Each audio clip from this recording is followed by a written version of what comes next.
Hey guys, this is Derek from One River Tea. Thanks for joining us again today in this session. The Osmanthus Fragrance, also known as the Guihua Fragrance Dancong Oolong Tea. This is also from our High Mountain producer who contributed to the Dancong sample set, the producer's pick. And so what we're doing is we're going through each one of those teas to check out the differences, to taste them, and give you a little introduction to them. So if you haven't checked it out yet, check out that playlist that has all of the Dancong sample sets being tasted one by one. Again, today, what we're looking at is the Osmanthus Fragrance. Now, Osmanthus Fragrance is a weird one because it's a flower. It's a tree flower, is Osmanthus, also known as Guihua. Here's what it looks like.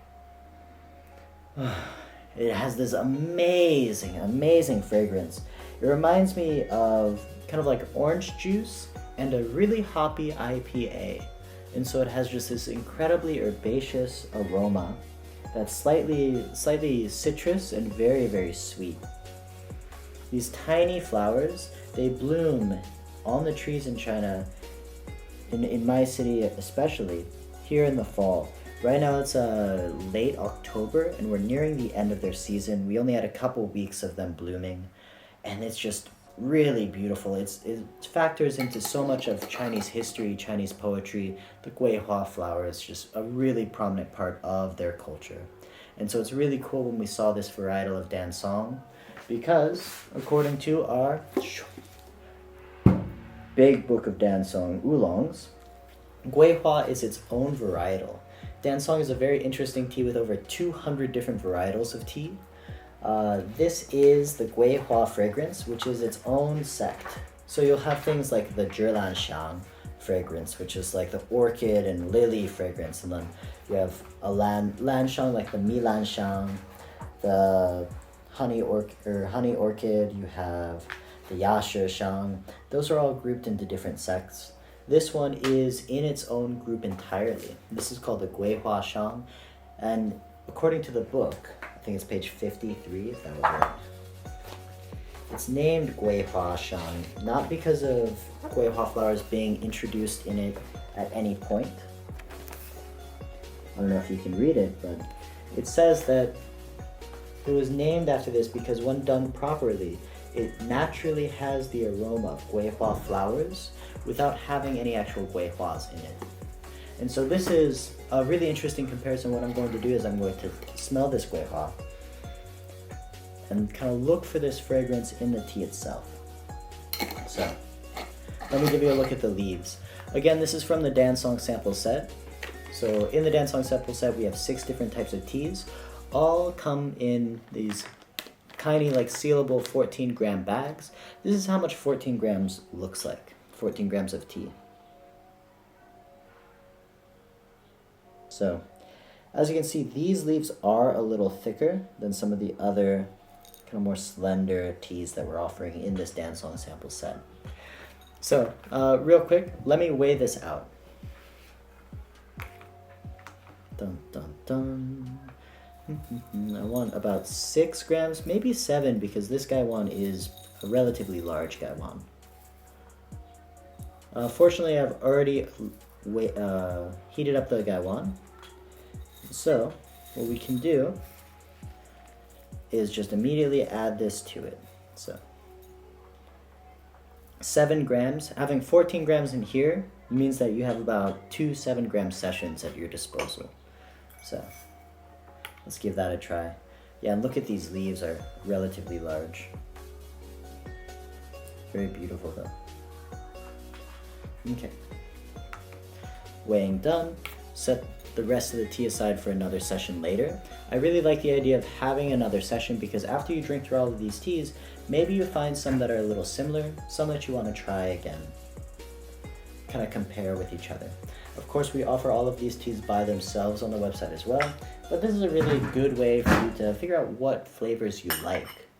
As mentioned, I think in the previous video, the previous tasting, a lot of Wei's teas are relatively lightly processed because he wants to give the environment kind of the showcase and not the roast.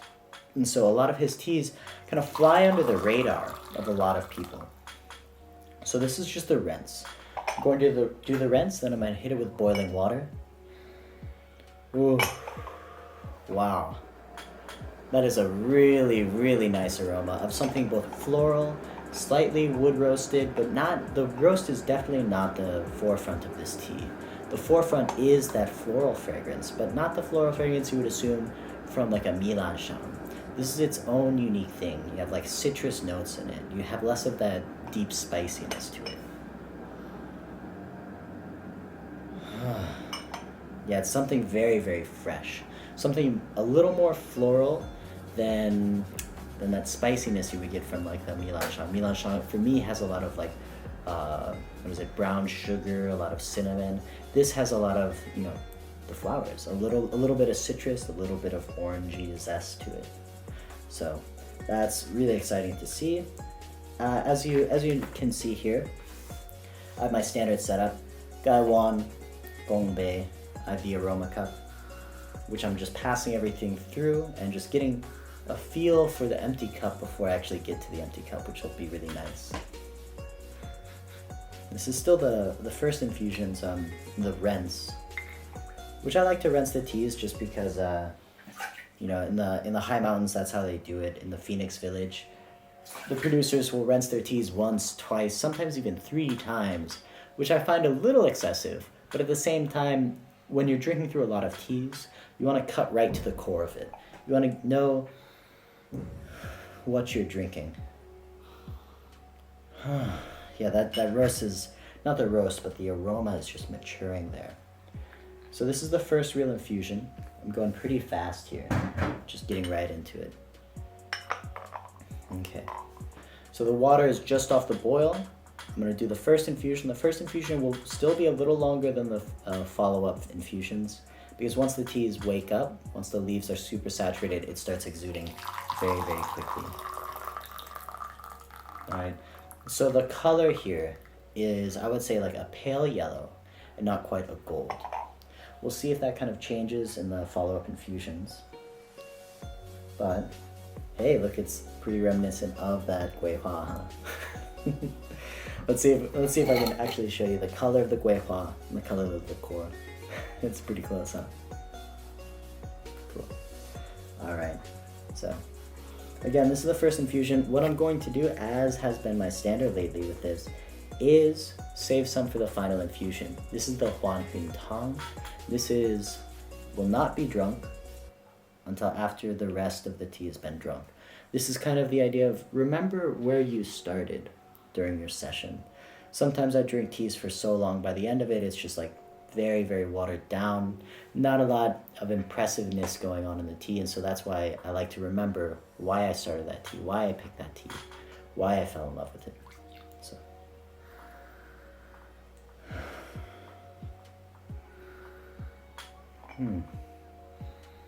Oh wow.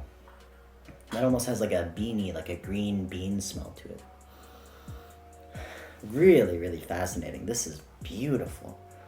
Oh man, this is definitely one of my favorite teas from the season. Let's see if it focuses on there for you. Incredible. Again, I spend so much of my tea time not even drinking the tea, just smelling all of the different parts of it. Ooh, yeah, this has really, really matured. Something like old books, mixed with like fresh bark, like fresh snap bark of a tree. Something very woodsy in there. Instantly, the mouthfeel already on this first infusion is really, really thick, oily. It coats the tongue. There is some sweetness in there. Here we go. This is definitely a Dancong Oolong and not a flower tea, but the sweetness in there is really distinct. I mean, it's within the sweetness in the world of tea, and so it's very different from a sugary sweetness. It's more something that is kind of more sweet in the nose, something floral, something like a citrusy fruit kind of sweetness. I'm gonna push through this one. It is starting to get a little spicy, on the wet leaves.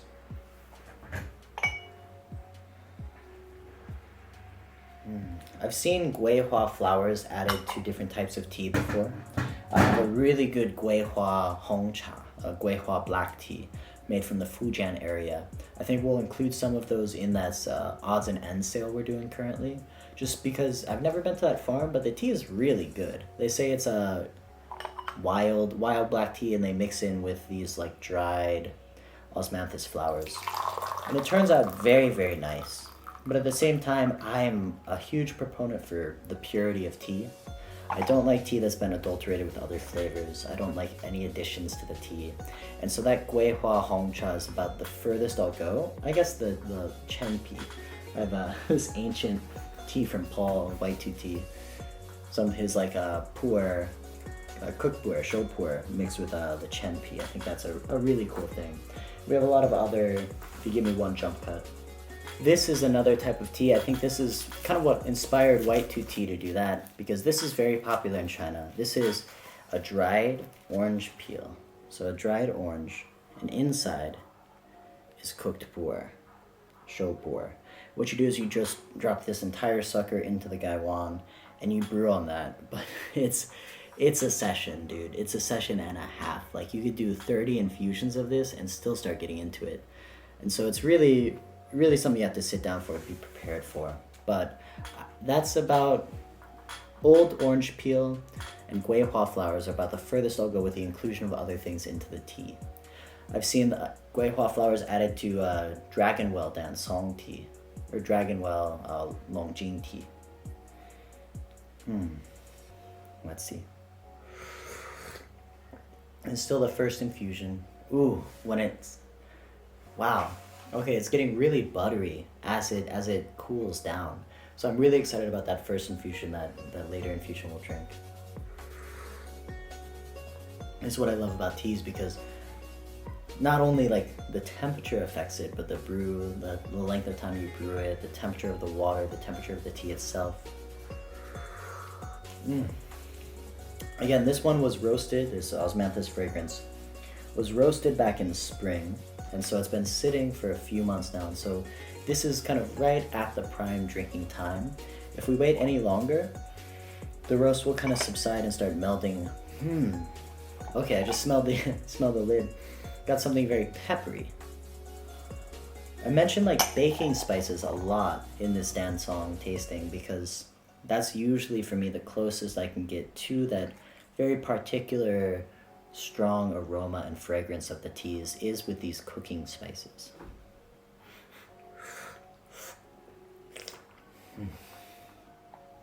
Again, very, very little to no bitterness in there. Really, really nice on the tongue. For me, some of these high mountain Dancongs are all about feeling. A lot less about taste and a lot less about smell. It's kind of, I think I've mentioned this before, but as you go down the mountain in elevation, the highest quality Dancong teas are very, very lightly processed, because there's nothing to hide. Because everything's totally open and they're good teas in themselves. And if you roast it, you kind of lessen the quality to a certain extent. As you move down the mountain, then you get teas with imperfections. You get teas that, they didn't grow in the nice soil, and so they don't have a lot of body to them, and so you have to add body by roasting them and re-roasting them. You have to do this and do that, and you have to focus on, really, really strong fragrances in the nose, and sometimes those teas can give me a headache. I remember talking to a lot of Chinese people, and they say they don't like Dancongs because it gives them headaches, because it's too fragrant. However, maybe that headache is attached to the fact that it's low quality tea that's been over roasted, and although it is really fragrant, it's not a good quality tea. And so these high mountain teas from Wei are usually very, very lightly roasted, very lightly processed, very, very clean. And when you drink them, sometimes they fly under the radar because they're not in your face with fragrances and stuff like that. But the empty cup is something really, really beautiful to start smelling if you're not doing that in your tea practice. Just pay attention to that, because this is now starting to get very, very buttery as we near that my favorite third infusion. This is the end of the second here.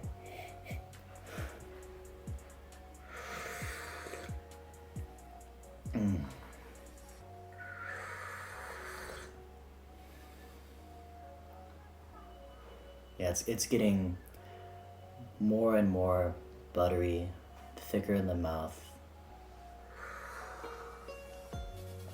with a sweetness that is not necessarily floral.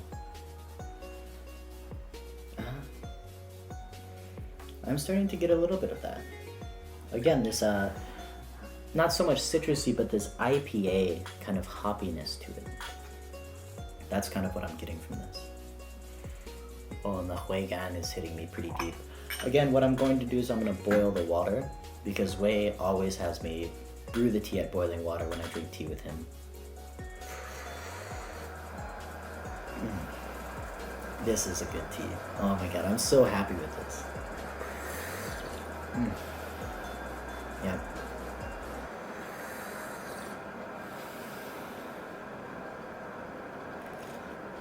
It's all around the mouthfeel, the chi I'm feeling in my body. I don't talk about this very much, but this is a tea that has it. Like, I'm suddenly like kind of like smiling and a little giggly, and like it's very, very heady. It comes from the chest, just goes up, and just like start floating away. Like, sorry for getting all poetic, and it's not very scientific, is it? But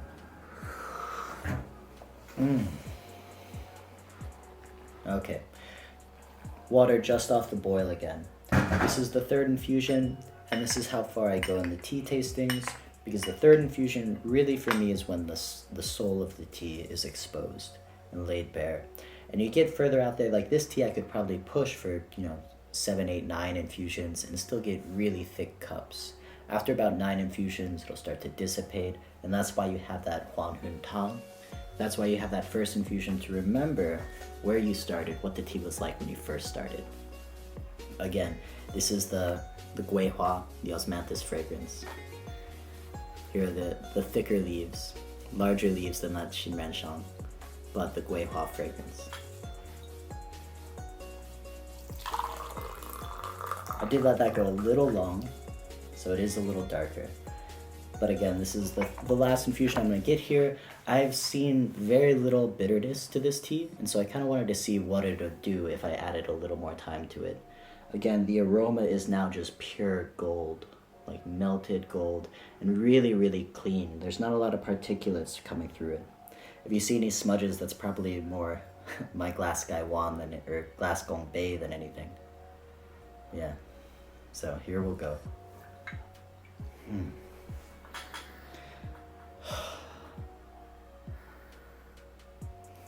Wow, it's incredible, like the way it's been so lightly roasted, and yet you still get the roast in the aroma. Oh wow. Now the roast is dissipating into this floral fragrance. This is an incredible tea. It's just evolving at every stage. Oh, I really, really like this, and you can smell the butter on the cup too. Wow. Yeah, I'm sensing some bridge here, more than I expected to find.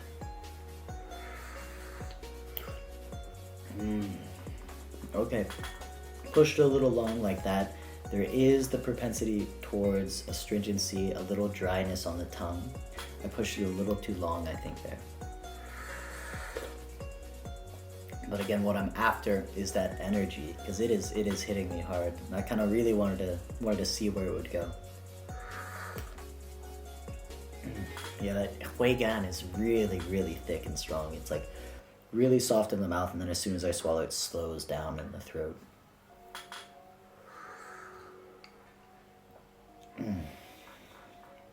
This is a great day to drink this tea, because I'm living in Guangdong China, and right now the air quality is not very good. I'd say it's 150 parts per million. When I woke up this morning, I could see the haze on the buildings, and it looked like a cloudy day, but it wasn't a cloudy day. And so like I could feel it. I kind of felt like maybe I'm getting sick, and then I looked outside, I was like, oh, it's the pollution. If you haven't like lived through that, I guess a lot of people on the West Coast have been living through that with the forest fires. but it's affects your breathing, it affects your sleeping. And so that's when drinking tea for me is essential. It just clears you out, lets all of that flush away. And this is a wonderful tea to do it. I really like these really high mountain dancongs at boiling water because it feels like just a tonic for that. Here it is again. Smell these empty guys. Oh wow. Yeah, let me show you these leaves if I can, because this is only the third infusion and they're already opening up quite a bit. And so even though they've been rolled and roasted, they're still not too tightly furled. It's a very kind of loose tea that's made rather loosely. And as I mentioned, that's kind of Wei's style for these really high quality teas. He puts very little processing into it, and it's really great. It's like being a master drummer. When it's like, it doesn't matter how hard you can hit the drum. What matters is like how well suited your drumming can fit with the mood of the rest of the song. And so sometimes his hand in this production is very minimal. It's all about the land. It's all about the tea varietal itself and the flavors you get there. This empty cup is beautiful. Yeah, I'm getting like, you know, like fall fires, like going outside, dry leaves, cold air, and like, yeah. Wow.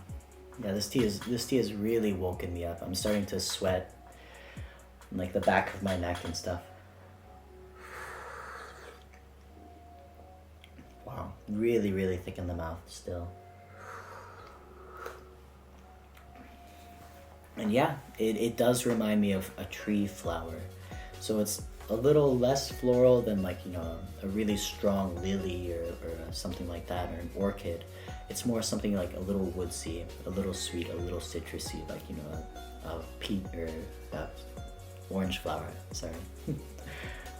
So, oh man, this Huigan is so deep. I'm gonna have to drink some water here to cleanse it, to get it out before I drink this Huang Tang.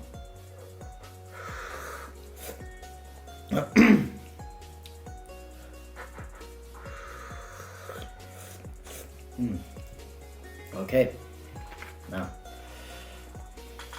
ready to remember where we started. Again, if this was not being recorded, I would push that tea a lot more before I got to this Huang Tang, because there's so much more life in that tea.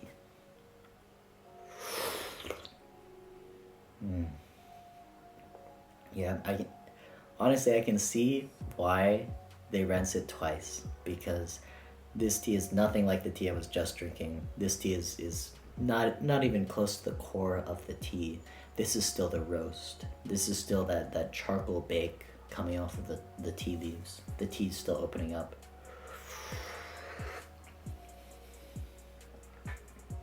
The mouthfeel is still there though, so that's very pleasant. But man, this I'm gonna keep brewing, but I'm gonna sign off here. This tea is definitely one of my favorites in the collection.